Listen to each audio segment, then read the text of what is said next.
के शर्मा, आपसे शुरू कर रहा हूं। के सवाल अभी भी वही है। आपकी केंद्र की, यूपी की सरकारें कहती हैं भ्रष्टाचार में जीरो टॉलरेंस है। इतने सेंसिटिव, इतने संवेदनशील पद पर बैठकर एक आईएएस घूस मांग रहा है खुलेआम। ये कैसे हो रहा है के आपके यूपी में? मानक जी, अभी आपने इस डिबेट के पहले ही जो रिपोर्ट बताया है, उस रिपोर्ट में 2-3 बातें स्पष्ट की है। 2006 का बैच का आईएएस अधिकारी है, विभिन्न पदों पर रहा हुआ है। इस बीच कई सब लोगों की सरकारें भी रही हैं। आपने विभिन्न पद भी उनके बताए कि इन पदों पे रहे हैं, चाहे मायावती की सरकार थी, सपा की सरकार थी। और ये भी अंदेशा है कि उसने पहले भी भ्रष्टाचार किया है, उसमें हमारी भी सरकार है। हमारे सरकार में आपकी ही रिपोर्ट कह रही है, आप बता रहे हैं कि एक किसी से उन्होंने रिश्वत मांगी, रिश्वत दे जिससे मांगी गई उसने तुरंत मुख्यमंत्री को रिपोर्ट किया और मुख्यमंत्री ने मिनट भी नहीं लगाए और उसके ऊपर कार्रवाई कर दी। आप मुझे बताइए कि ये योगी जी ने सही किया या गलत किया? इसके पहले की कोई सरकारों ने कोई एक्शन लिया? उस समय तो, अभी तो डिटेल जांच होगी तो पता लग जाएगा कितने और हैं, लेकिन योगी जी ने इतना प्रोमिनेंट जो है एक्शन लिया कि उसको जिससे उसने मांगा उसने जाके रिपोर्ट किया। मुख्यमंत्री को केवल एक रिपोर्ट भेजा कि मेरे से डिमांड की जा रही है, उन्होंने जांच करा दी, जांच करा के तुरंत उस पर कार्रवाई कर दी। तो ये तो जीरो टॉलरेंस है। आज भी केंद्र सरकार के ऊपर पिछले 11 सालों में विपक्ष ने तमाम कोशिशें की हैं, राफेल से लेके पता नहीं कितना, एक भी भ्रष्टाचार का आरोप टिका है? एक भी भ्रष्टाचार का आरोप इन्होंने तय कर पाए? बोलने के लिए विपक्ष यहां पर आरोप लगाई है, लेकिन जैसे ही हमने बहुत से कार्रवाई की है। लेकिन इसके साथ एक महत्वपूर्ण मुद्दा आपने और उठाया, वो मुद्दा था कि हमें अवसर कौन दे रहा है?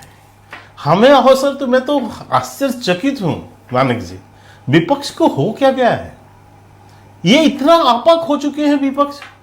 अभी आपने एक रिपोर्ट दिखाया कि रामजी लाल सुमन कोई सामान्य नेता नहीं है, समाजवादी पार्टी के वो एक वरिष्ठ नेता हैं और वो भरी संसद में राणा सांगा, जो कि क्षत्रिय धर्म के मानने वाले और यहां देश के वीर योद्धा, उनको सरेआम उनको गद्दार बोला जा रहा है। ये मुस्लिम तुष्टीकरण का इससे ज्यादा पराकाष्ठा नहीं हो सकता। और आपको मैं मानक जी बताऊं कि उस समय सदन के अंदर में कांग्रेस के दिग्गज भी बैठे थे और सपा के भी दिग्गज नेता वहीं थे। किसी से के मुंह से एक शब्द नहीं निकला। विरोध किया तो भाजपा के लोगों ने कि आप जो यहां सुरेंद्र सिंह राजपूत जी बैठे हैं, मैं समझता हूं कि शायद उनकी ओर से कोई वक्तव्य आएगा इस पर कि राणा सांगा इस देश के गद्दार हैं, और यदि वो नहीं दे पाते हैं तो मैं समझूंगा कि कांग्रेस पार्टी भी उसी से जुड़ी हुई एक करके लेते हैं। फिर दो मुद्दे उठाए, जब सदन के अंदर विरोध नहीं हुआ, एक बात और कर, एक बात क्या समाप्त करूंगा। शायद जो है सदन के अंदर इनके नेता नहीं बोल पाए होंगे तुष्टीकरण की राजनीति के कारण, क्योंकि बाबर का भी प्रसंग था, लेकिन यहां तो कम से कम राजपूत साहब, आपके तो नाम के साथ मैं कहना नहीं चाहता, मैं किसी के जाति धर्म नहीं चाहता, लेकिन राहुल गांधी तो जाति जाति जाति करते रहते हैं, तो कम से कम आज क्षत्रिय धर्म को ये भी तो देखिए कि भारत की इतनी गौरवशाली परंपरा के इतने बड़े नक्षत्र को देश का गद्दार फंसाने के लिए, क्योंकि राजपूत और एक जवाब और चाहिए, मात्र एक छोटा सा मानक जी, फिर आप डिबेट खोल दीजिएगा, डिबेट खोल दीजिएगा। एक रिपोर्ट और दिखाना चाहता हूं, ये अभी ये रिपोर्ट आई है। 14 राजनीतिक दल स्टेलिन साहब बुलाए हुए हैं उनको तमिलनाडु में, परिसीमन पर वहां पर चर्चा हो रही है।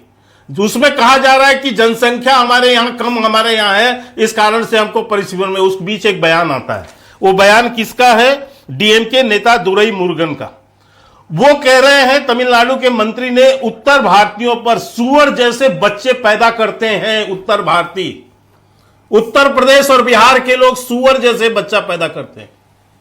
ये 14 दलों के प्रतिनिधि बैठकर तय कर रहे हैं मानक जी। अच्छा ठीक है, ओके।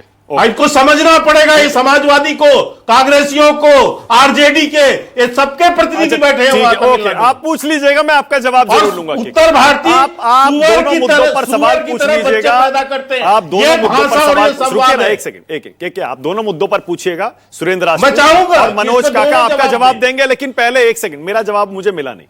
मैंने कहा उत्तर प्रदेश में आप दम भरते हैं क्या? कि यहां अपराधियों में खौफ है। जी, आप कहते हैं ना यूपी में अपराधियों में खौफ है। आपके इतने बड़े अफसर में खौफ नहीं था? सरकार की नाक के नीचे इन्वेस्ट यूपी में 5% कमीशन मांग रहा है, कोई डर नहीं है? मुख्यमंत्री जी का, बाबा का, डंडे का डर नहीं था क्या? नहीं, मानक जी देखिए, मैं एक बात कहता हूं, यदि कोई भ्रष्टाचारी है, भ्रष्टाचार यदि उसको समझ में आई, उसने तुरंत भ्रष्टाचार करने की कोशिश की, उसके कोशिश करने मात्र की सूचना मात्र पर उस पर इतना बड़ा एक्शन कर दिया गया, ये जीरो टॉलरेंस है। हम तो उस अधिकारी के मस्तिष्क में नहीं बैठे हैं। उसको यदि लगा कि उसको घूस लेना चाहिए और उसने मांगा है रिश्वत, यदि उस पर तत्काल कार्रवाई नहीं होती और केवल एक रिपोर्ट पर, कि मात्र रिपोर्ट किया उस व्यक्ति ने कि मेरे से मांगा गया और उतने में उसकी जांच बैठाकर तुरंत उसको ऊपर कार्रवाई कर देना, ये आज तक किसी सरकार में हुई है क्या? और इनके आपके कांग्रेस और सपा के सरकार में बताइए जरा, एक उदाहरण दे दे। वैसे इस अवसर पर और भी आरोप है कि यहाँ पर इस अवसर पर और भी आरोप है। इन्वेस्ट यूपी का तो है ही, उसके अलावा अयोध्या वाराणसी प्रोजेक्ट, वहां भी इसी तरह से फाइलें लटकाई, डिफेंस कॉरिडोर घोटाला।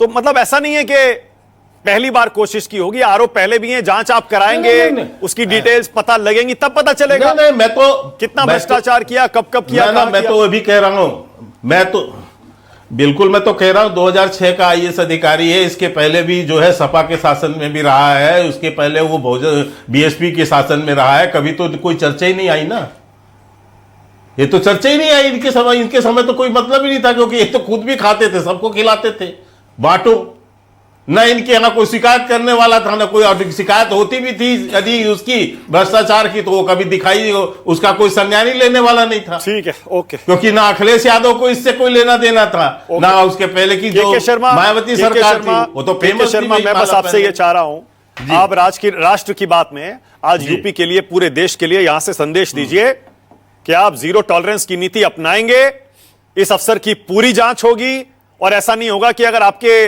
पिछले 10 साल में इसने कोई भ्रष्टाचार किया है तो उस पर लीपापोती की कोशिश की जाएगी, क्योंकि मुद्दा राजनीतिक बन जाएगा। 27 में चुनाव आने वाला है, वादा करिए कि एक भ्रष्टाचार का हिसाब होगा।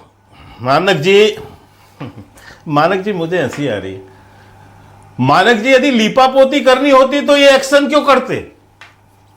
किसी ने शिकायत की थी, छोड़ देते, आरोप लगाना है लगाते रहो, लेकिन उसमें जब हमें कार्रवाई नहीं करना होता तो हम इस पर कार्रवाई क्यों करते? लिपापोती कर देते। ऑलराइट, यदि इसीलिए, लेकिन हाँ, अब जो जांच खुलेगी, उसकी कड़ी कहां तक जाएगी ये जरूर। ठीक है, ओके। मनोज सिंह काका।